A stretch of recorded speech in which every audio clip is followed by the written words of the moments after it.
ഈശോയും ആത്മാവുമായിട്ടുള്ള സംഭാഷണമാണ്. ആദ്യം ഈശോ: പരിപൂർണതയ്ക്കായി അത്യധികം അഭിലഷിക്കുന്ന ആത്മാവേ, നിന്റെ പ്രയത്നങ്ങളിൽ ഞാൻ സംപ്രീതനാണ്. എന്നാൽ എന്തുകൊണ്ടാണ് നിന്നെ മിക്കവാറും ദുഃഖിതയും നിരുന്മേഷയുമായി ഞാൻ കാണുന്നത്? എൻ്റെ കുഞ്ഞ്, എന്നോട് പറയുക, ഈ ദുഃഖഭാവത്തിൻ്റെ അർത്ഥം എന്താണ്? ഇതിന് കാരണം എന്താണ്? ആത്മാവിൻ്റെ മറുപടി നേരത്തെ ഞാൻ ആദ്യം പുസ്തകം എടുത്തപ്പോൾ കണ്ട ഭാഗമാണ്. ആത്മാവ് മറുപടി പറയുന്നു: കർത്താവേ, എൻ്റെ ദുഃഖത്തിൻ്റെ കാരണം ഇതാണ്. ആത്മാർത്ഥമായ എൻ്റെ പ്രതിജ്ഞകൾക്ക് വിപരീതമായി ഞാൻ അതേ തെറ്റുകളിൽ തന്നെ വീണ്ടും വീണ്ടും വീഴുന്നു.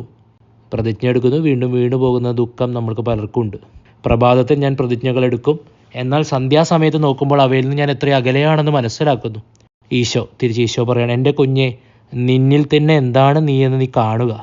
നിന്റെ വീഴ്ചകളുടെ കാരണം നീ നിന്നിൽ തന്നെ വളരെ ആശ്രയം വയ്ക്കുന്നതും എന്നിൽ അല്പം മാത്രം ആശ്രയം കണ്ടെത്തുന്നതുമാണ്. എന്നാൽ അത് നിന്നെ വളരെയധികം ദുഃഖിപ്പിക്കാതിരിക്കട്ടെ.